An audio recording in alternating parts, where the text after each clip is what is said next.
Okay, episode of Peter. ఎంతమంది first సిరీస్కి వచ్చారు? First series episode of Peter గురించి. Okay, second series, second part. Okay, ఇది third part, fourth అయితే. Okay, మొదటి పేతురు పత్రిక 3వ అధ్యాయం.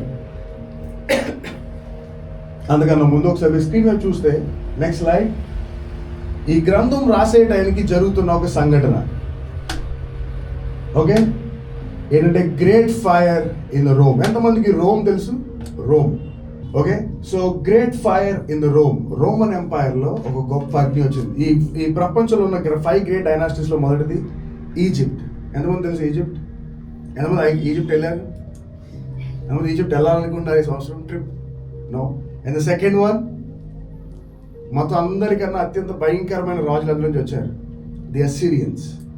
అషూరు సామ్రాజ్యం అంటారు దాన్ని.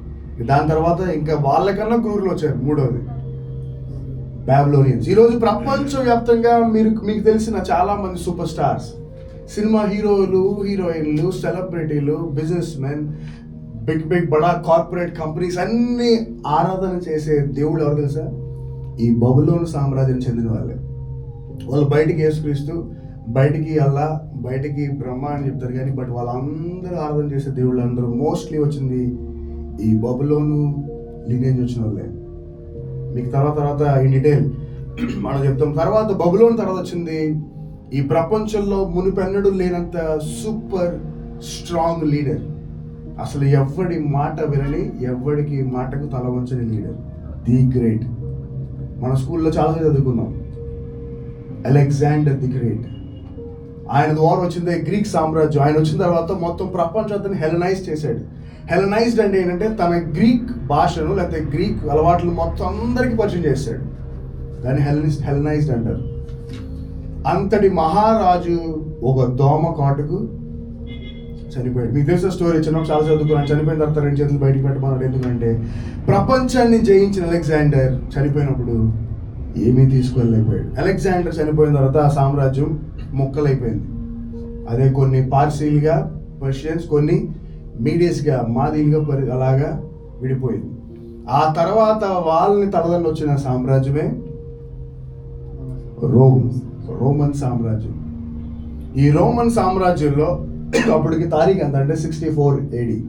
ఈ 64 ADకి పేతురు ఈ గ్రంథాన్ని రాయడం మొదలు పెడుతున్నాడు. ఇంకా మొదలు పెట్టలేదు. అప్పుడున్న రాజు ఎవరంటే నీరో. ఎంతమంది నీరో తెలుసు? నీరో మహాచక్రవర్తి, అత్యంత క్రూరుడైన నీరో ఒక గొప్ప ప్యాలెస్ కట్టుకుందాం. నెక్స్ట్ ఇది ఆయన డ్రీమ్ ప్రాజెక్ట్. ఒక మహా కట్టడాన్ని కట్టుకోవాలనుకున్నాడు, కానీ అడ్డుగా చాలా ఉన్నాయి. ఈ కట్టడం కట్టడానికి ఆ ముందున్న స్లమ్ ఏరియాలు కానీ ఇంకా ఉన్న ఇబ్బందులు ఉన్న అన్ని పోగొట్టడానికి ఆయనకున్న ఒక మార్గం ఏంటంటే ఫైర్. దాన్నే మనం ఏమంటాం మన భాషలో న్యాచురల్ కెలామిటీస్ అంటాం. మీరు చూస్తున్నారు లేదు, ప్రస్తుతానికి మన ప్రపంచంలో చూస్తున్న చాలా సునామీస్, చాలా వాల్కానిక్ ఎరప్షన్స్, చాలా ఎర్త్ క్వేక్స్, ఇవన్నీ మీరు న్యాచురల్ అనుకుంటున్నారా? They are all human calamities. Tectonic ప్లేట్స్ని కదిపేంత టెక్నాలజీ ఇప్పుడు మన మానవుడికి ఉంది. ఇప్పటికిప్పుడు అమలాపురంలో తుఫాను కలిగించే అంత టెక్నాలజీ మనుషుడికి ఉంది. ఇప్పటికిప్పుడు అమలాపురాన్ని ముంచే అంత సునామీని తీసుకొచ్చే టెక్నాలజీ మనుషులకు ఉంది. ఏమవుతుంది టెక్నాలజీ అంటే మనం ఫ్యూచర్లో చాలా చూడబోతున్నాం. బైబిల్ చెప్పినట్టు ఎగ్జాక్ట్గా పిన్ టు పిన్ జరగడం మొదలుపెట్టాయి. సో ఈ యొక్క ప్యాలెస్ కట్టుకుందాం. ఆ ప్యాలెస్ పేరు డోమస్ ఆరియా. అది ఆయన ప్లాన్ బ్యాక్. కానీ ఆ ప్లాన్ చేయడానికి ఆయనకు ఉన్న అడ్డులు ఏంటంటే చాలా ఉన్నాయి. అప్పుడు ఆ ఊరంతా తన పరిపాలన చేస్తున్న ప్రపంచం అంతటిని ఒక ఫైర్ స్టార్ట్ చేసి అంటించేసి నెక్స్ట్ స్లైడ్. తను పక్కన ఉన్న తన రాజ్యం అంటుకుంటుంటే మ్యూజిక్ వాంచుకుంటున్నాడు పైన. సో మీకు తెలిసి ఎంత సెల్ఫిష్ హార్ట్ అది. పక్క ప్రజలందరూ అయ్యో నా ఇల్లు కాలిపోయింది, అయ్యో నా గొర్రెలు కాలిపోతున్నాయి, అయ్యో నాకున్న సంపద కాలిపోతున్నాడు అంటే ఒక రాజు, అది ఆయనకున్న హార్ట్. Next slide. ఇది ఆయన ప్లాన్. ఇది ప్రస్తుతం ఉన్న డోమస్ ఆరియా. ఇప్పుడు దీనికి ఇంకో పేరు ఉంది, గోల్డెన్ ప్యాలెస్. చాలా మంది విజిటర్స్ వెళ్తుంటారు దీనికి. నెక్స్ట్ ఇప్పుడు ప్రజలందరూ అడుగుతున్నారు, నీ వల్ల జరిగింది అంటే తెలుసు కదా, బ్లేమ్ గేమ్.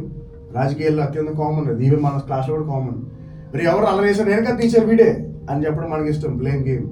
అలాగే ఆయన చేసిన ఒక బ్లేమ్ గేమ్ మొదలుపెట్టాడు. అప్పుడున్న ఆ ప్రపంచంలో అలాగా జనం, ఎవరికి పెద్ద తెలియని జనం, అందరూ ఇష్టపడిన జనం ఎవరంటే మనమే, క్రిస్టియన్స్. వాళ్ళకి మాట్లాడడం రాదు, వాళ్ళు పెద్ద మాట్లాడలేరు అని చెప్పి వాళ్ళ మీద పెట్టి ప్రజలను అపీస్ చేయడానికి, ఆ ఉన్న నిందను డైవర్ట్ చేయడానికి వాళ్ళని పెట్టి. Next slide. ఈ రోమన్ కొలోజియం మీకు తెలుసు, గ్లాడియేటర్ సినిమాస్లో కానీ లేకపోతే చాలా చూస్తుంటాం మనం. ఇలాంటి వాటిలో వాళ్ళని తీసుకొచ్చి సింహాలను, లెపర్డ్స్ను, టైగర్స్ వదిలి అవి వాళ్ళని పరిగెట్టి చంపి చీల్చుతుంటే ఆ ప్రజలందరూ చుట్టూ కూర్చొని చప్పలు కొడుతుంది, ఓ నీరో జయహో అని డైవర్షన్ చేయడం మొదలుపెట్టాడు. Next slide. దాంతోపాటు ఇంకొంతమందిని, వాళ్ళందరూ ఎవరి కోసం ఆరాధన చేస్తున్నారు మీరంటే వాళ్ళు ఎక్కువ అనేవారు ఏంటంటే, మేము యేసుక్రీస్తుని ఆరాధన చేస్తున్నాం. యేసుక్రీస్తు ఎవరంటే మా కోసం సిలువలో చనిపోయాడు, సిలువ చనిపోయాడా అయితే రండి అని చెప్పి అదే సిలువ మీద వాళ్ళందరిని ఎక్కించి కింద టార్చ్ పెట్టేవాడు, మంట. తెలుసు కదా, ఆ రోజుల్లో వాళ్ళకి ఎక్కువ దొరికే ఒక ద్రవ్యం ఏంటంటే తార్. రోడ్ల మీద వేస్తాం కదా తార్, అది బాగా మండుతుంది. సో ఆ తార్ వేసి లేదంటే ఆయిల్ వేసి మొత్తానికి కింద అంటిస్తుంటే వాళ్ళు వెలుగుతుండే అందరికీ హ్యూమన్ టార్చెస్. అది నాకు తెలిసి ఉదాహరణ గురించుకోండి, ఆ గేమ్ మేబీ సాయంత్రం 4 స్టార్ట్ అయింది అనుకోండి, చీకటి అయిపోయింది. ఆ వెలుగుతున్న ఆ బాడీసే రోమన్ కొలోజియంకి వెలిగించేవి. That was the torture Nero did. అలాంటి టైంలో రాయబడిన గ్రంథం ఇది. వాళ్ళకి ఎంకరేజ్ చేస్తూ వాళ్ళని బలపరుస్తూ రాస్తున్న ఒక గ్రంథం 1 Peter and 2 Peter. మనం 3rd అధ్యాయానికి వస్తున్నాం. 3వ అధ్యాయం చదువుదాం. 3వ అధ్యాయం మొదలు. స్త్రీలారా, మీరు మీ స్వపురుషులకు లోబడి ఉండుడి. అందువలన వారిలో ఎవరైనాను వాక్యమునకు అవిధేయులైతే వారు భయముతో కూడిన మీ పవిత్రత ప్రవర్తన చూసి వాక్యము లేకుండానే తమ భార్యల నడబడి వలన రాబట్టబడవచ్చును. జడలు అల్లుకొనుటయు, బంగారు నగలు పెట్టుకొనుటయు, వస్త్రములు ధరించుకొనుటయును వెలుపటి అలంకారము మీకు అలంకారంగా ఉండక, సాధువైనట్టు మృదువైనట్టునైన గుణమును అక్షయాలంకారము గల మీ హృదయము అంతరంగ స్వభావము మీకు అలంకారముగా ఉండవలెను. ఈ మధ్య మీరు యూట్యూబ్లో ఎక్కువ వింటున్న వాక్యం ఇది. ఎంతమంది ఉన్నారు? ఇది డిబేట్స్ ప్రసంగాలు వింటున్న ఒక సబ్జెక్ట్ అంటే, స్త్రీలు జడలు అల్లుకోవచ్చా, స్త్రీలు చైన్స్ వేసుకోవచ్చా, స్త్రీలు మేకప్ వేసుకోవచ్చా, స్త్రీలు మంచి బ్రైడెడ్ హెయిర్ కానీ లేదా జ్యువెలరీ వేసుకోవచ్చా అంటారు. ఓకే, ఇప్పుడు మీ గురించి వీళ్ళు అడుగుదాం. చెప్పండి, మెన్ కరెక్టా కాదా? పర్లేదు, opinion, right are wrong, it's okay. వేసుకోవచ్చు, వేసుకోకూడదా? కరెక్ట్ కాదేమో ఒకరు, ఓకే వేసుకోవచ్చు. మరి వాక్యం అలంకరించుకోకూడదు అంటుంది అక్కడ. అలంకరించుకోకూడదు అంటుందా వాక్యం? ఏమంటుంది అక్కడ వాక్యం? చెడలు అల్లుకొనుటయు, బంగారు నగలు పెట్టుకొనుటయు, వస్త్రములు ధరించుకొనుటయు అను వెలుపటి అలంకారము మీకు అలంకారముగా ఉండక. ఓకే, ఇక్కడ గుర్తుపెట్టుకోండి, చేసుకోవద్దు అని లేదు కానీ అదే మీకు అలంకారం అంటే ఇంగ్లీష్లో ఏంటి? అలంకారం అంటే బ్యూటీ. అదే మీకు బ్యూటీ అనుకొనక దానికన్నా కొంచెం బ్యూటీ ఉంది ఇంకా మంచిది. అదేంటది? సాధువైనట్టు మృదువైనట్టునైనా గుణమును అక్షయ అలంకారము గల మీ హృదయపు అంతరంగ స్వభావము మీకు అలంకారముగా ఉండవలెను. ఇప్పుడు ఉదాహరణ గురించుకోండి. Let's take one hypothetical situation. ఇప్పుడు ఒక అమ్మాయి ఉంది, ఒక చిన్నపిల్ల తీసుకుందాం, అసలు ఏ అలంకారం లేదు, మామూలుగా చాలా సాధారణ పేద అమ్మాయి ఉంది. వెళ్ళి ఆవిడ ఒక రోడ్డు మీద అడుక్కుని ఆమె డబ్బులు అడుగుతుంటే చేతిని తన్నింది. ఓకే, ఆమె అలా చూసింది, వెళ్ళిపోయింది. నెక్స్ట్ ఇంకొక అమ్మాయి వచ్చింది, చిన్నపిల్ల, బాగా అలంకారం, పై నుంచి కింద దాకా బంగారం, మంచి మంచి కాస్ట్లీ చెప్పులు, కాస్ట్లీ బట్టలు వేసి కార్లో దిగి ఆమె అడగగానే ఆమె దగ్గరికి వెళ్ళి కూర్చుని ఆంటీ తిననాడు ఇచ్చింది. ఇప్పుడు ఇన్నట్లు ఏది అలంకారం మీకు? ఏది ద గ్రేట్ బ్యూటీ? ఏ వస్త్రాలు ఏ అలంకారం లేకుండా ఒక వ్యక్తి యొక్క ఆకలిని తీర్చడానికి కూడా అవకాశం లేకుండా కాళ్ళతో తన్నడం అలంకారమా? లేదంటే బయట వస్త్రం ఎంత వేసుకున్నా పర్లేదు కానీ బట్ లోన్ నుంచి వస్తున్న ఆ యొక్క అలంకారంతో ఆమె అక్కడ కూర్చుని అంటే తినండి అన్న అలంకారం. Which is the great beauty? ఏది గ్రేట్ బ్యూటీ చెప్పండి, మీరే చెప్పాలి. ఈరోజు చాలా మందికి దీన్ని ఎలా ఆలోచిస్తా అంటే వక్రీకరిస్తూ, ఓ అసలు బ్రైడెడ్ వేసుకోకూడదు, అసలు గోల్డెడ్ జ్యువెలరీ వేసుకోకూడదు, అసలు ఇంకేది వేసుకోకూడదు. ఓకే, వేసుకోవద్దు. నువ్వు ఎన్ని వేసుకోకుండా హృదయం సరిలేకపోతే waste. It is total waste. నువ్వు ఎన్నైనా వేసుకో, బట్ నీ హృదయం ఎన్నడూ ఆ శుద్ధిమత్తమైన ఆ సున్నితమైన హృదయం కలిగి, సాధుమైన హృదయం కలిగి ప్రతి ఒక్కరి బాధను అర్థం చేసుకుంటే చాలు. You are the great, you have great beauty. ఈరోజు చాలా మంది ఏంటంటే ఆ ఒకే ఒక్క మాటతో ఆగిపోతున్నారు, అక్కడ అలంకారము కాక what you think is beauty don't consider as beauty, but there is something beautiful beyond that is a pure genuine heart. ఇప్పుడు చాలా మంది, ఫర్ ఎగ్జాంపుల్ నేను ఇప్పుడు మంచిగా సూట్ వేసుకొని కిందకి వెళ్ళాను అనుకోండి, ఇప్పుడు నాతో ఒకటి సురేష్ వచ్చాడు అనుకోండి, సురేష్ నావల్గా వేసుకున్నాడు అనుకోండి, ఇప్పుడు ఎవరో ఒక ఆయన వాడుకుని ఆయన వచ్చాడు, నేను వేయాలి పోవాయి ఆయన తిట్టుపడేసాను.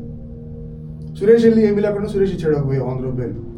ఆ అవతల వ్యక్తి ఎవరిని ఎక్కువ కన్సిడర్ చేస్తాడు, అన్న ఆయన? మరి బైబిల్ ప్రకారం ఏంటి మీ అండర్స్టాండింగ్ ఏంటి? మీ అండర్స్టాండింగ్ ఏంటంటే, ఓ అలంకారం వేసుకున్నాను కాబట్టి ఇంక నేను పనికిరానే అనుకుంటున్నాను. నువ్వు అలంకారం వేసుకున్నావు కాదు, కానీ the most important thing is inside. మనుషుడు దేని వల్ల పాడైపోతాడంటే what is coming from the inside. నీ లోన్ నుంచి వచ్చిన దానితోనే నువ్వు ఉంటావు. నీ నోట్లోకి ఏమొస్తుందో అది ఖచ్చితంగా ఇక్కడి నుంచే వస్తుంది. ఇప్పుడు పేతురుకి ఇంట్రెస్టింగ్గా స్టార్ట్ చేస్తాడు. మొదటి వచనం, అటువలే స్త్రీలారా మీరు మీ స్వపురుషులకు లోబడి ఉండుడి. అందువలన వారిలో ఎవరైనను వాక్యమునకు అవిధేయులైతే వారు భయముతో కూడిన మీ పవిత్ర ప్రవక్తను చూచి వాక్యము లేకుండానే తమ భార్యల నడవడి వలన రాబట్టబడవచ్చు.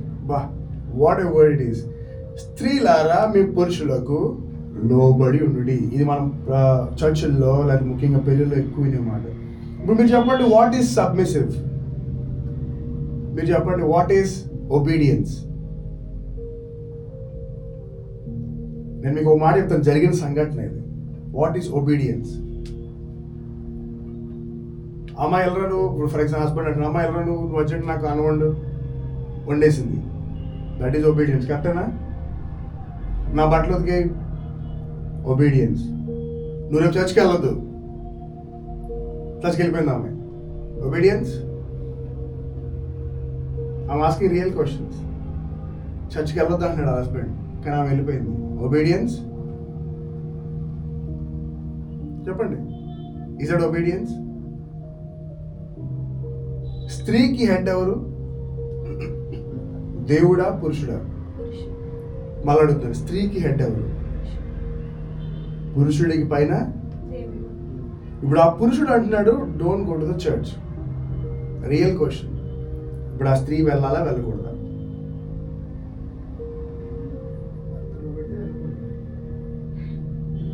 Real questions, reality. సో పురుషుడు భర్తను కాదు వెళ్ళిపోవచ్చు. తనకున్న హెడ్ ఎందుకు పెళ్లిలో వేలు తీస్తారు?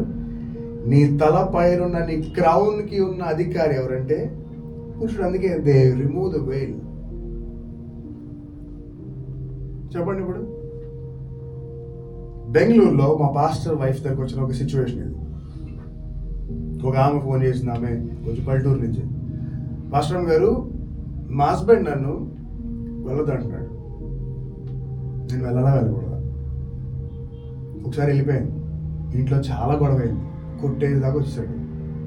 సరే మనకు కొంతకాలం కామన్ అయిపోయింది. మళ్ళీ వెళ్ళొద్దు అంటున్నాడు, మళ్ళీ వెళ్ళిపోయాను, ఈసారి కొట్టేశాడు. ఇప్పుడు నా డౌట్ వచ్చింది, వెళ్ళకూడదు. చెప్పండి మీరు. అప్పుడు మా అక్క పాస్టర్ గారు, this is what pastors are meant to be. అప్పుడు అక్క ఒకటి అంది, మేబీ ఇలాంటి ఈ వాక్యం చూసినట్టుంది, లిసన్ టు యువర్ హస్బెండ్. ఎందుకంటే స్త్రీలారా మీరు పురుషులకు లోబడి ఉండి. తర్వాత చూడండి, ఆ తర్వాత మాట అసలైన ఇంపార్టెంట్. లోబడి ఉండి. అందువలన అందువలన వారిలో ఎవరైనను ఉమ్. వాక్యమునకు అవిధేయులైతే ఓకే, వాళ్ళకి ఎవరికి వాక్యం తెలియకపోయినా, వాక్యం అర్థం అవ్వకపోయినా, వాక్యానికి అవిధేయులైనా వారు భయముతో కూడిన ఉమ్. మీ పవిత్ర ప్రవక్తన చూచి ఉమ్. వాక్యము లేకుండానే తమ భార్యల నడవడి వలన రాబట్టబడవచ్చును. ఆమేన్, హల్లెలూయా. వాళ్ళకి వాక్యం తెలియకపోవచ్చు, వాళ్ళకి దేవుడు ఎవడో తెలియకపోవచ్చు, బట్ నువ్వు ఆయన మాటకు విధేయత చూపిస్తూ రోజు ఉంటున్నావు చూసావా, ఏదో ఒక రోజు దేవుడు ఆయన ఉదయం తట్టుతాడు. అరే నా వైఫ్ ఎన్నిసార్లు అడుగుతుంది, నేను వద్దు వద్దు అంటున్నానే, కానీ ఆమె ఎంత చక్కగా చూసుకుంటే ఎందుకు ఆమెకి నువ్వు చెప్తున్నాను నేను, లెట్ హర్ గో. ఒకరోజు ఖచ్చితంగా దేవుడు టర్న్ చేస్తాడు, రైట్? మనం ఏం చేస్తామంటే ఈ యొక్క సిస్టంలో స్టార్టింగ్ నుంచే మనం బ్లాక్స్ మొదలు పెడుతుంటే ఏమవుతుందంటే ఎండింగ్ వెళ్ళలేకపోతున్నాం. గుర్తుపెట్టుకోండి, చాలా ఇంపార్టెంట్. ఎందుకంటే జీవితం చిన్నదా పెద్దదా? నువ్వు స్టార్టింగ్లోనే దాన్ని బ్లాక్ చేసుకుంటే హౌ విల్ యూ ఎంజాయ్? ఏమండి నేను ఇప్పుడు షాపింగ్కి వెళ్ళాలనుకుంటున్నాను, should I go? Maybe he says gently no. మళ్ళీ అడిగాను, no. Okay, calm down. Next day maybe no, but ఒక రోజు he will come along with you. ఖచ్చితంగా వస్తాడు, ఎందుకంటే నీ ప్రవర్తన వల్ల హీఈస్ విన్నింగ్. ఆయన నగ్గుతున్నాడు, నువ్వు నగ్గుతున్నావు. ఆయన ఒక రోజు నీ మీద ఉన్న నెగిటివిటీ కానీ, లేకపోతే నిన్ను వద్దు వద్దు అనే ఆ థాట్ నుంచి is coming to A place where అది అంతా దేవుడే చేస్తాడు. మళ్ళీ గుర్తుపెట్టుకోండి, ఇట్ ఈస్ గాడ్. అరే అవును కదా, ఎందుకు ఇన్నిసార్లు అడుగుతున్నాను నేను? Okay go. ఒక రోజు అలా జరిగిన స్టోరీస్ చాలా ఉన్నాయి, నాకు తెలిసిన స్టోరీస్ చాలా ఉన్నాయి. నాకు తెలిసిన స్టోరీస్, రెండో స్టోరీ అంటే వద్దు వద్దు వద్దు అని వెళ్ళడం. ఆమె చర్చిలో ఇంత బాగా ప్రేయర్ చేసుకుని, ఏసీ చర్చిలో కూర్చుని ఎంతో చక్కగా ప్రేయర్ చేసుకుని, ఆమె ఇంటికి భయంతో వెళ్ళి దెబ్బలు తింటున్న రోజులు ఇప్పటికీ జరుగుతూనే ఉన్నాయి. Are you listening to those stories? వింటున్నారా స్టోరీస్? జస్ట్ కేవలం ఒకటే, వైఫ్స్ బీ సబ్మిసివ్. ఒక రోజు మీ ఆయన వద్దంటే రెండో రోజు వద్దంటాడు, బట్ అన్నిసార్లు వద్దండు. ఎందుకంటే ఏమవుతుందంటే ఆయనకి వాక్యం తెలియదు, నువ్వు ఆయన మాట వినకపోయేసరికి నువ్వేం చేస్తున్నావు అంటే నీ హెడ్ మీద ఇంకోళ్ళు తీసుకొస్తున్నావు. ఎవరిని? నీ హెడ్ మీద ఉన్నదే నీ భర్త. ఇప్పుడు నీ భర్తను సబ్మిట్ చేయట్లేదంటే నువ్వు ఆ భర్త ప్లేస్ ఇంకొని పెడుతున్నావు. ఎవరినంటే చర్చ్ పాస్టర్స్ని, లీడర్స్ని పెడుతున్నావు. Will any man like it? అస్సలు నచ్చదు, అస్సలు నచ్చదు. అందుకే స్త్రీ పైన పురుషుడు, పురుషుడు పైన దేవుడు. This is always been the system. This always been the system. అదో ఉందండి, ఇది ఎప్పుడు ఎవరో చెప్పని సబ్జెక్ట్. ఇది అందరూ ఏమంటారంటే వెళ్ళిపోవచ్చు అంటారు, బట్ బైబిల్ చెప్పేది అది కాదు. Be submissive, be submissive. ఒక మాట ఉంటుంది సమూయేలు గ్రంథంలో దావీదు గురించి, obedience is better than sacrifice. తెలుగులో ఏంటది? అర్పణలు అర్పించుట కంటే విధేయత చూపించడము.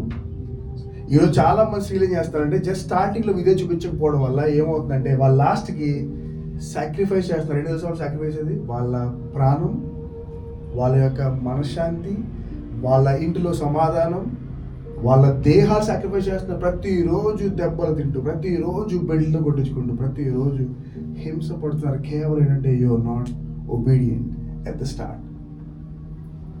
అన్నిసార్లు అలా ఉంటుందంటారే కాదు. ఒకరోజు ఖచ్చితంగా దేవుడు మారుస్తాడు. నీకున్న జెన్యూన్ హృదయం బట్టి, నీకున్న మంచి హృదయం బట్టి ఒకరోజు దేవుడు ఎందుకు మార్చాడు? అరే ఎంత మంచిగా ఉంది, లేదు ఈమె వల్లనే నేను ఆమె భర్తను మారుస్తాను.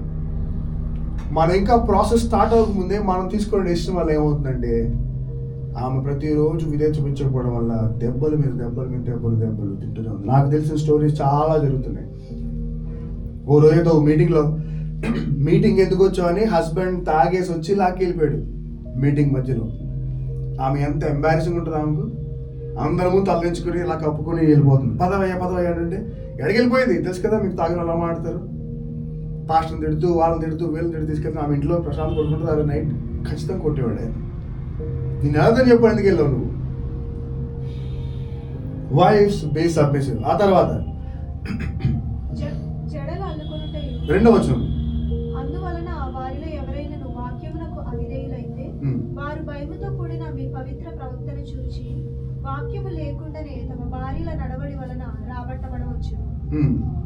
రాబట్టబడ అంటే ఒకరోజు వాళ్ళు ఖచ్చితంగా వచ్చే ఛాన్స్ ఉంది. అది ఎప్పుడంటే నువ్వు వాళ్ళకి సబ్మిసివ్గా ఉండి నీ జెన్యూన్ హృదయంతో ప్యూర్గా ఉన్నాడు ఒకరు ఖచ్చితంగా వెల్కమ్. నెక్స్ట్, జడలు అల్లుకొనుటయు బంగారు నగలు పెట్టుకొనుటయు వస్త్రములు ధరించుకొనుటయు అను వెలుపటి అలంకారము మీకు అలంకారముగా ఉండక సాధువైనట్టియు మృదువైనట్టియునైనా గుణమను అక్షయ అలంకారము గల మీ హృదయపు అంతరంగ స్వభావము మీకు అలంకారముగా ఉండవలెను. ఓకే, ఇందాక మనం చెప్పిన రీతిగా అలంకారం చేసుకోవచ్చా? రింగ్స్ పెట్టుకోవచ్చా? మెడలో చైన్లు వేసుకోవచ్చా? గాజులు వేసుకోవచ్చా? హెయిర్ బ్రైడ్ చేసుకోవచ్చా? ఒక వర్గం ఉన్న క్రిస్టియన్స్లో చేసుకోకూడదు, ఒక వర్గం ఉన్నారు చేసుకోవాలి. నేను అంటాను చేసుకోకూడదు, చేసుకోవడానికి కాదు. What do you consider? ఆ తర్వాత అసలైన మాట ఇప్పుడు వస్తుంది, చదువుదాం. అది దేవుని దృష్టికి మిగుల విలువ కలది. అటువలే పూర్వము దేవుని ఆశ్రయించిన పరిశుద్ధ స్త్రీలను తమ స్వపురుషులకు లోబడి ఉండుట చేత that is the important thing. ఏది దేవుని దృష్టిలో ఘనతగా ఉన్నదంటే గోల్డ్ వేసుకున్నారా, గోల్డ్ వేసుకోలేదా కాదు. దేవుని దృష్టిలో ఏది గొప్ప బ్యూటీగా దేవుడు ఇస్తారంటే నువ్వు గోల్డ్ వేసుకోకపోయినా, ఏ స్త్రీ అయితే తన సొంత పురుషులకు when she is obedient and loving and submissive, that was considered as one of the great beauty. Okay, చదువు మళ్ళీ చదువు వచనం. అటువలే పూర్వము దేవుని ఆశ్రయించిన పరిశుద్ధ స్త్రీలను తమ స్వపురుషులకు లోబడి ఉండుట చేత తమ్మును తాము అలంకరించుకొనిరి. ఓకే, ఇప్పుడు వాళ్ళు అడుగుతున్న దేవుడు పేతురు చెప్తున్న అలంకారం ఏంటంటే మీరు గోల్డ్ వేసుకోకూడదు కాదు. మీరు ఫస్ట్ చేయాల్సింది ఏంటంటే మీ సొంత పురుషులకు లోబడి ఉండండి. Love them, honour them.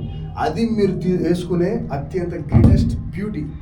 ఆ బ్యూటీ వేసుకున్న తర్వాత ఖచ్చితంగా దేవుడు దాన్ని గొప్పగా ఇస్తాడు. ఆ తర్వాత ఆ ప్రకారము శారా అబ్రహామును యజమానుడిని పిలుచుచు అతనికి లోబడి ఉండేది.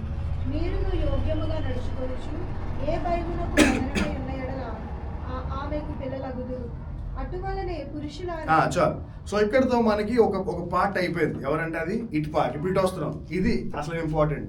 ఇప్పుడు మన గురించి సేపు వాళ్ళ గురించి చెప్తాం, వాళ్ళు తరలించుకుంటున్నారు. ఇప్పుడు మనం తరలించుకుంటామేమో. స్త్రీలు అయిపోయింది, ఇప్పుడు బాయ్స్ లేదా మేల్. ఇప్పుడు స్త్రీల గురించి చెప్పిన మాట అంటే మీరు సబ్మిసివ్గా ఉండండి. అదే మీరు వేసుకునే ఒక గొప్ప బ్యూటీ, అలంకారం. మీరు గోల్డ్ వేసుకుని మీ భర్తకు లోబడి ఉండకపోతే ఉపయోగం ఏంటి? అది అలంకారమే కాదు. మీరు గోల్డ్ వేసుకోకపోయినా మీ భర్త మాట వినకపోతే ఉపయోగం ఏంటి? అది కూడా అలంకారమే కాదు. ఏది అలంకారం అంటే చూడండి, ఆ పక్షాపు అనుకుంటా, చెప్పండి.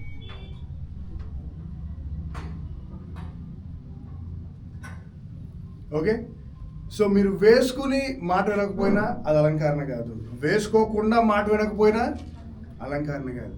ఇక్కడ అలంకరణ ఏంటంటే మీరు వేసుకోకపోయింది కాదు, మీరు విధేయత చూపిస్తున్నారా లేదా, మీరు వాళ్ళ మాటలు ఒప్పుకుని మీరు జీవితాలు స్వచ్ఛందంగా జీవిస్తున్నారా, చాలు. అది ది గ్రేట్ బ్లెస్సింగ్. ఇప్పుడు మనం వస్తున్నాం 7వ వచనం. అటువలే పురుషులారా జీవమును కృపావరములో మీ భార్యలు మీతో పాలివారై ఉన్నారని ఎరిగి ఎక్కువ బలహీనమైన ఘటమని భార్యలను సన్మానించి మీ ప్రార్థనలకు అభ్యంతరము కలుగకుండానట్లు జ్ఞానము చెప్పున వారితో కాపురము చేయుడి. అసలు ఇది చాలా టఫ్ సబ్జెక్ట్. ఇది ఈరోజు చాలా వరకు మన మెన్ ప్రేయర్స్ ఎందుకు జరగట్లేదు తెలుసా? మీరు చూడండి, స్త్రీల మీటింగ్ ఎక్కువ జనం వస్తారు, మెన్ మీటింగ్స్ ఎక్కువ జనం రారు. ఉపవాస ప్రార్థనలు ఎక్కువ ఉండేవారు తెలుసా? లేడీస్. చర్చిలో ఎక్కువ జనం ఎవరు తెలుసా? లేడీస్. చర్చ్ పనుల్లో ఎక్కువ పని చేస్తారు తెలుసా? లేడీస్. ఇక్కడ ఏమవుతుందంటే మనం పురుషులుగా ఇంకా మనలో చాలా మందికి పెళ్ళి వాళ్ళది, ఒక డాడీ ఒకరికి అయింది. ఓకే, ఏమవుతుందంటే మనం విల్ ప్రే ప్రే ప్రే కానీ అది ఏమవుతుందంటే దే ఆర్ బికమింగ్ బ్లాక్స్. ఎందుకంటే నీవు నీ ఇంట్లో నీ పక్కన ఉన్న నీ ఓన్, నీతో పాటు సహగా ఉన్న నీ ఓన్నే సరి కన్సిడర్ చేయట్లేదు. అలాంటి దేవుడు ఎలా అంటాడు అనుకుంటున్నారు ప్రార్థన? ఒక మాట చదువుదాం మనం. 1 జాన్, 1 యోహాను గ్రంథం 5వ అధ్యాయం.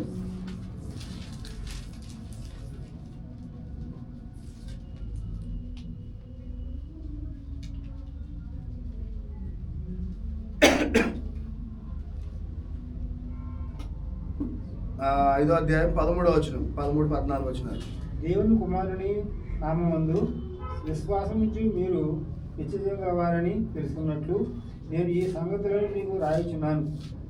ఆయనను బట్టి మనము కలిగిన ధైర్యం ఏదనగా ఆయన చిత్తానుసారంగా మనం ఏది అడిగినను ఆయన మన మనవి ఆలకించున్నదే. మేము అడిగినను ఆయన మన మనవి ఆలకించునని మన ఎరిగి ఎడల మనం ఆయనను వేడుకున్నవి మనకు కలిగి ఉన్నవి. ఓకే, ఇక్కడ ఒక మాట చెప్తున్నాడు ఏంటంటే, మీరు ఎప్పుడైతే దేవుని చిత్తంలో అడుగుతారో ఖచ్చితంగా ఆయన మీ మనవిని ఆలకిస్తాడు. దేవుని చిత్తం లేకపోతే ఆలకించడు. దేవుని చిత్తం అంటే మనం చాలాసార్లు ఒక డెసిషన్ అనుకుంటాం కానీ నీ పక్కన ఉన్న నువ్వు ఇష్టపడి చేసుకున్న అమ్మాయి లేదా అబ్బాయిని కూడా నువ్వు ప్రేమించడం అనేది కూడా దేవుని చిత్తం. నువ్వు ఇష్టపడి చేసుకుని లేదా మీ మమ్మీ డాడీలు కూర్చున్న వివాహాన్నే చేసుకుని ఆమె సరిగ్గా ట్రీట్ చేయకపోతే how will you think God will hear your prayer? Definitely not. దేవాలు ఆ వ్యాపారాలు దీవించి దేవుడు దాన్ని మొత్తం నేలమట్టం చేస్తాడు. దేవాన్ని చదువుకుంటున్నా నాకు జ్ఞానం, God won't give you any wisdom. దేవా నేను ఇంకో ఇన్వెస్ట్ చేస్తున్నా నాకు ప్రాఫిట్ ఏంటి మొత్తం నాశనం చేస్తాడు దేవుడు. God can. ఆయన నీతిమంతుల మీదను అవినీతి పరుల మీదను సమానంగా వర్షాలు కురిపిస్తాడు. God doesn't show partiality. అందరి మీద ఒకటిలా కురిపిస్తాడు. ఇప్పుడు ఫర్ ఎగ్జాంపుల్ నువ్వు నీ సొంత చెల్లినో అక్కనో అన్ననో సరిగ్గా ట్రీట్ చేయకుండా ఓ లార్డ్ నన్ను దీవించాను చూస్తున్నాడు అన్నీ. God is watching everything. ఆయనకి అన్నీ తెలుసు. ఒక రోజు ఖచ్చితంగా కొడతాడు. ఆ దెబ్బ తట్టుకోలేము మనం ఎవరు. సో హస్బెండ్స్ మీరు గుర్తుపెట్టుకోండి, మీ పక్కన ఉన్న పార్ట్నర్ వీకర్. ఎందులో వీకర్ చెప్పండి? స్త్రీలు బలంలో ఖచ్చితంగా వీక్. మనం బలమైన పనులు మనమే చేయగలం. ఇంకెందులో వీక్ వాళ్ళు? ఎమోషన్స్లో వీక్. వాళ్ళు ఎమోషనల్గా చాలా చాలా అన్స్టేబుల్ అవుతుంటారు. వాళ్ళు వీకర్ అని కన్సిడర్ చేసి వాళ్ళ విషయం అని మీరు శ్రద్ధ చూపించి కన్సిడరేట్. అక్కడ ఏమన్నాడు ఆయన మాట?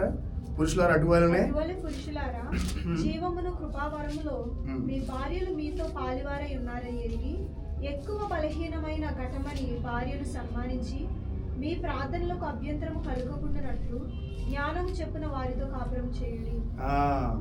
మీ ప్రార్థనలు ఏమని చేస్తారో దేవుడి మీద అడ్డు రాకూడదంటే మీకున్న పార్ట్నర్ వీక్ అని తెలుసుకుని వాళ్ళని సన్మానించండి. ప్రతిరోజు మార్కెట్ నుంచి దండటికి వచ్చేసి దండేసాడు చెప్పండి. మార్కెట్లో వస్తా పోయి బాకీ చదివి పొద్దున్నే భాస్కర్ గారు వాళ్ళకి సన్మానం చేయమని రేపు రోజుగా దండేసినట్టుకి వెళ్ళి ఇది సన్మానం. గుర్తుపెట్టుకోండి, ఇప్పుడు నాకు ఎవరైనా వచ్చి ఒక వ్యక్తి వచ్చి నాకు సన్మానం చేస్తాడు అనుకోండి, దండ వేసాడు నాకు.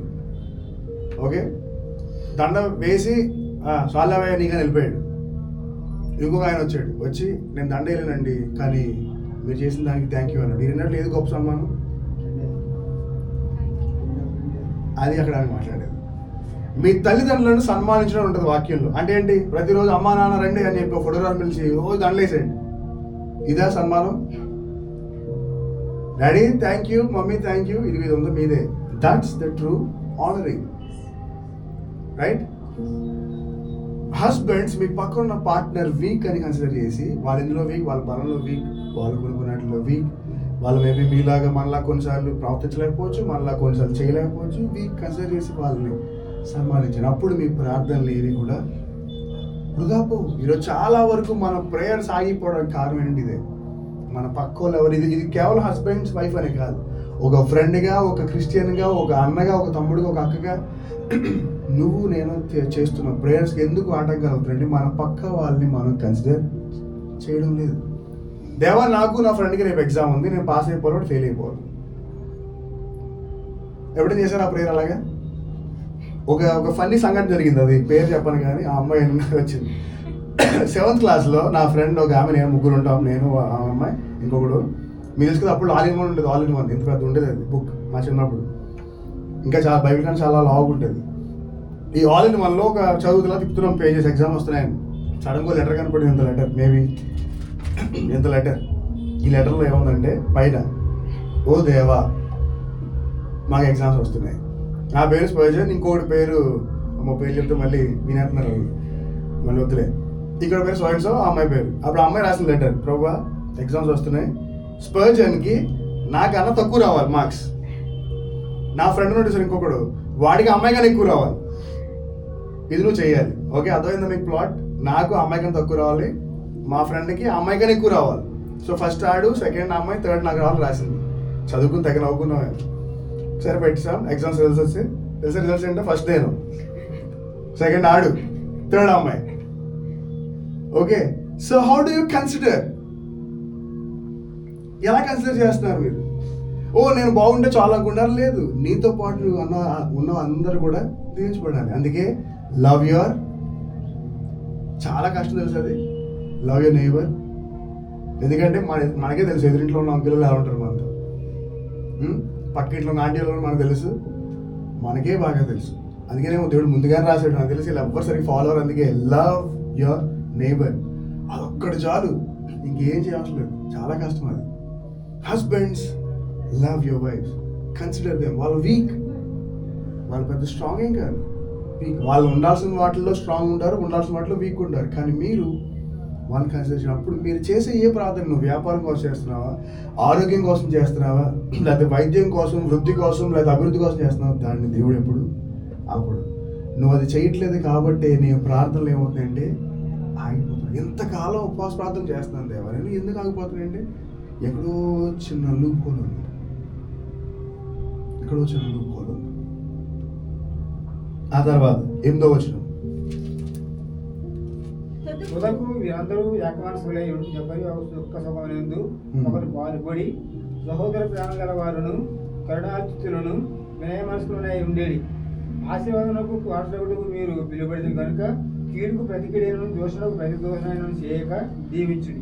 చాలు, ఈ ఒకే ఒక మాటతో మా ఇంట్లో జరిగిన సంఘటన చెప్పి ముగిస్తాను. తుదకు అంటే ఫైనలీ మీరు చేయాల్సిన ఒకటి, లివ్ ఇన్ హార్మనీ. హార్మనీ అంటే ఒకరికొకరు సమాధానంతో కలిపి ఉండండి. అది చాలా కష్టం ఈ రోజుల్లో, సమాధానం. నాకు తెలిసింది, అందుకే ఎప్పుడు నాకు ఇష్టపడుతుంది మన చిన్నప్పుడు కాలం, ఎంత బాగుంటుంది ఆ కాలం. ఇప్పుడు కాలేజ్ ఉంటాను నేను. How great was those times. నేను నా ఫ్రెండ్స్ ముగ్గురు ఆడుకుంటున్నా, మా ఫ్రెండ్ వాళ్ళ డాడీ వచ్చినా, మా ఫ్రెండ్ వాళ్ళ డాడీ నన్ను కూడా తీసుకెళ్ళిపోయాడు ఎండలో నుంచి. రే నువ్వు ఆడకూడదు రా అని. ఇప్పుడు ఎలా ఉందంటే వాళ్ళ అబ్బాయి తీసుకెళ్ళిపోతారు, మిగతా లేతారండి ఎండలో. How great were those times. ఆ రోజు ఒక చిన్నపిల్లడికి ఆకలిస్తూ వాడితో పాటు ఫ్రెండ్స్ ఉంటే వాళ్ళ మమ్మీ వస్తే సడన్గా నువ్వు కూడా తినడానికి పెట్టేసేది. ఇప్పుడు మా అబ్బాయికే పెడతారు, అడుగుతా తెలియదు అనే టైంకి వస్తాం వాళ్ళు. How great were those times. ఆ రోజుల్లో ఇంట్లో మన లైట్ ఏమో పాడైపోతే ఏమంటే ఒకసారి బిగించినట్టే ఎవరిని వచ్చి బిగించాడు. ఇప్పుడు లైట్ పాడైపోతే ఏంటంటే 100 రూపాయలు అవుతుంది చిన్న పనికి కూడా. How great were those times. ఆ రోజు ఏమంటే ఇంట్లో ఉప్పు అయిపోయిందంటే ఇస్తారా అంటే తీసుకోండి అనేవారు. ఇప్పుడు ఇంట్లో ఉందా, ఉంది, లేదండి. How great were those times. ఇవన్నీ సిల్లీనే, బట్ దగ్గర ఎంత అద్భుతమైన కాలం అది. 1990s, 2000s, 2010 వరకు I think life was best. ఆ తర్వాత వచ్చిందే ఈ వీచాట్, వాట్సాప్, ఫేస్బుక్, ఇన్స్టాగ్రామ్, ఇంకా ట్విట్టర్, ఈ సోషల్ మీడియా మొత్తం. మా చిన్నవాడు ఆర్కుట్ ఉండే, ఎంతమంది తెలుసు Orkut? Have you used it? WeChat తెలుసా మీకు? వీచాట్ వాట్సాప్ కన్నా ముందు వచ్చింది వీచాట్. అప్పుడు అసలు ఇంటర్నెట్ కాల్స్ ఎవరికి తెలియదు, నాకే తెలియదు. మా ఇండియాలో కూడా ఫస్ట్ అప్పుడు లియోనల్ మెస్సీ దానికి అంబాసిడర్. మెసేజ్ చేస్తూ మీకు అప్పుడు కాల్ చేయడానికి డబ్బులు అయ్యాయి కదా మనకి, 10 రూపీస్ కార్డ్, 20 రూపీస్ కార్డు ఉండే రీఛార్జ్కి. అప్పుడు ఫస్ట్ టైం అడ్వర్టైజ్మెంట్ ఏంటంటే ఇక నుంచి మీకు కాల్స్ అన్ని ఫ్రీ, ₹1 కట్టాలంటే ఆశ్చర్యం, ఎలా అవుతుంది అని. అలా స్టార్ట్ అయింది అది వీచాట్. కానీ తర్వాత పోయింది, వీచాట్ని కొనేస్తున్నారు. తర్వాత వాట్సాప్, ఇప్పుడు ఇవన్నీ వచ్చేసాయి. సోషల్ మీడియా నాకు తెలిసి ప్రజలను దగ్గర చేస్తాం అనుకున్నారు చాలామంది, కానీ ప్రజలను ఇంకా దూరం చేసేసింది. ఇప్పుడు చూస్తే సోషల్ మీడియాలో ప్రతి ఒక్కరు వాళ్ళ పేరు కింద స్పెసిఫిక్గా వాళ్ళ క్యాస్ట్, వాళ్ళ రిలీజియన్, వాళ్ళ ఐడియాలజీని ఎక్కువ మెన్షన్ చేస్తున్నారు ఈ మధ్యన. నాకు ఇలాంటి వాళ్ళే కాదు, మా మైండ్ సెట్ ఇదే అని చెప్తున్నారు. ఆ రోజు అలా కాదు, ఎవడైనా ఏంటి అందరూ కలిపి ఉండేవారు. ఇంకా యాక్చువల్లీ మనం దూరం అయిపోయింది. Live in harmony, live in harmony. కలిసి జీవించండి. Live in harmony. వాడు వేరే కులం, వీడు అయితే అండి లివ్ ఇన్ హార్మోనీ. ఇప్పటికైనా వాడు మనిషి, నువ్వు మనిషి. ఇది అలా లేదు, విడిపోయాం మనం, వీఆర్ ఆల్ డివైడెడ్. అండ్ తర్వాత బీ సింపథెటిక్, అంటే ఇంకొకటి బాధను, ఇంకొకటి వేదన అర్థం చేసుకుని వాడితో పాటు నువ్వు కూడా గడిపే టైం తీసుకోవాలి. వాడిపోతే ఏంటారా మనం బాధను? లేదు, live in harmony and sympathetic. And then love as brothers, సహోదరుల వలె ప్రేమించుకోండి, ప్రేమగా ఉండండి. Be compassionate, humble. ఇంకా ఆఖరిది డు నాట్ రీపే ఈవిల్. ఈ మాటతో ముగించాలనుకున్నాను కదా. మీరు ఎవరైనా హింసించారా, వాళ్ళు హింసించవద్దు. ఎవరైనా మీకు తప్పు చేశారా, తప్పు చేయొద్దు, వాళ్ళకి బ్లెస్సింగ్ ఇవ్వండి. మా ఇంట్లో జరిగిన ఒక సంఘటన ఏంటంటే, నేను పేరు చెప్పను కానీ మాకు బాగా దగ్గర రిలేటివ్ మామూలు కొంచెం ఇబ్బంది పెట్టి మా డాడీకి రావాల్సిన ల్యాండ్ అది 3 సెంట్లు, ఎంత 3 సెంట్స్ మీకు తెలుసు. ఈరోజు రఫ్గా 1 సెంట్ వాల్యూ 1 lakh వేసుకున్నా కూడా 3 lakh వర్త్, యాక్చువల్లీ ఇంకెక్కువ అది యాక్చువల్లీ కొన్ని రఫ్గా 3 lakh వర్త్ ల్యాండ్ అది. జస్ట్ ల్యాండ్ కోసం కొట్టుకుంటున్నారు ఫ్యామిలీ మెంబర్స్. ఇంకోటి అనుకున్నాం మైండ్లో, ఇప్పుడు ఈ ల్యాండ్ గురించి క్రైస్తవుల వల్లే కొట్టుకోవడం మంచిదా, కోర్టులకు వెళ్ళడం మంచిదా, వదిలేద్దాం. ఇంకా మా మైండ్లో ఒకటి అనుకున్నాం, ఫ్యామిలీ అంతా కలిపి మాట్లాడుకున్నాం, లెట్స్ లివ్ ఇట్. ఎవరు వదులుతారు ఈరోజు? ఒక చిన్న అడుగు వదలలేదు, అడుగు. ఇది లాస్ట్ ఇయర్ ఈ టైం జరిగింది, లాస్ట్ ఇయర్ ఈ టైంకి, లాస్ట్ ఇయర్ అనేది 2025 ఈ ఫెబ్రవరి టైంలో జరిగింది. వదిలేద్దాం అనుకున్నాం. ఊరందరి ముందు చెప్పాను ఈ మాట. అక్కడ ఊరు పెద్దలందరూ వచ్చి వాళ్ళు కూడా వాళ్ళవైపు మాట్లాడి ఇది అని చెప్పారు. కూడాను ఏమంటే గుర్తుపెట్టుకోండి, ఊరు అప్పుడున్నారు ఒక 10 మంది అలా. నేను నిలబడి చెప్పాను, ఏమంటే గుర్తుపెట్టుకోండి, మాకు ఆయన మీద కోపం లేదు, ఇది మాకు చెందేదే. నేను ఇప్పుడు ఆ ల్యాండ్ గురించి ఏదైనా చేయగలను, వారసుడుగా కొడుకుగా నాకు తెలిసిన కాంట్రాక్ట్స్ అని పిలిచి ఇప్పుడు కోర్టులో కేసు ఏదైనా చేయగలను. కానీ దేవుని ప్రేమతో వదిలేస్తున్నాం ల్యాండ్. దేవుడు దీవిస్తాడు, మీరే చూస్తారు. నేను ఎంత వదులుకున్నానో దానికి రెట్టింపిస్తాడు దేవుడు. వదిలేశాను నేను, అలాగే చెప్పి వదిలేశాను. But do you know now, ఇంకా త్వరలో చెప్తాను story. God has blessed us. I tell you the story. Maybe యానివర్సరీకి చెప్తాను ఆ story. God has blessed us immensely. మేము ఎంత వదులుకున్నామో దానికి దేవుడు అంచాడు తెలుసు. అసలు ఆశ్చర్యపోతున్నాం ఎప్పటికీ. Do not repay evil. ఏం చేస్తారు మీరు? ఒకటి ఏడిపించడానికి ఎంత ఏడిపించగలరు మీరు? దేవుడికి ఇచ్చేయండి. దేవుడు చేసే టర్నింగ్స్ ఇంకోలా ఉంటాయి. Just bless them. ఒకటే చెప్పాం మేము, లార్డ్ వాళ్ళని బ్లెస్ చేయండి, వాళ్ళు తెలిసినారా వాళ్ళు దీవించి వదిలేయండి చాలు. కానీ వాళ్ళకి మాకు వైరం వదిలేసి వస్తాం. ఇప్పుడు మేము పెద్ద వాళ్ళతో ఏం మాట్లాడలేదు కానీ, బట్ మాకైతే ఈవిల్ హార్ట్ ఏం లేదు. వాళ్ళు ఏదో అయిపోవాలి, నాశనం అయిపోవాలి లేదు, వాళ్ళు తీర్చిపడాలనుకున్నాం. నా గాడ్ ఇస్ బ్లెస్సింగ్. ఈరోజు క్రైస్తవులకు మనలో రావాల్సిన చేంజ్ ఇది. Do not repay evil. ఇన్సల్ట్కి ఇన్సల్ట్ చేయకుండా వదిలేసేయండి, దేవుడు చూసుకుంటాడు. ఎందుకంటే కాలం అన్నిటికీ సమాధానం చెప్తాడు కానీ కాదు, దేవుడు అన్నిటికీ సమాధానం చెప్తాడు. ఒక రోజు వస్తుంది, ఎక్కడే తలదించుకున్నావో అక్కడే తలెత్తాడు. మొన్న ఈ మధ్య లాస్ట్కి జరిగిన అద్భుతం కూడా అదే. మా మమ్మీ కొన్ని ప్రాంతాల్లో, మా చెల్లి కొన్ని ప్రాంతాల్లో తలదించుకుంది. పోయిన వారం దగ్గర 5,000 మధ్యలో దేవుడు మా తలెత్తాడు. 4 గోడల మధ్యలో తలదించుకుంది మా మమ్మీ. మా చెల్లి ఒక 1000 మంది మధ్యలో తలదించుకుంది పోయిన వారమే. లాస్ట్ వీక్ 5,000 మంది మధ్యలో మా దేవుడు మా మమ్మీ యొక్క తలెత్తాడు. దేవుడు చేయగలడు, ఏదైనా చేయగలడు. కథ మొత్తం మార్చిపోయాడు దేవుడు. Then why are you worried? Sir మీకు తెలియదు సార్, మా యూత్ జరిగే స్టోరీ, మా కాలేజ్లో జరిగే స్టోరీ, మా ఇంట్లో జరిగే స్టోరీ అంటారు. ఏమో నాకు తెలియదు. ఎస్, బట్ దేవుడు తెలుసు. ఒకరు ఖచ్చితంగా మారుస్తాడు దేవుడు స్టోరీ. నాకు మార్చిన వాడు మీకు మార్చలేడా? మారుస్తాడు. ట్రస్ట్ ఇది, రైట్? అందరూ కళ్ళు మూసుకుందాం. ఈ మిగిలిన పార్ట్ నెక్స్ట్ వీక్ మనం కంటిన్యూ చేయబోతున్నాం.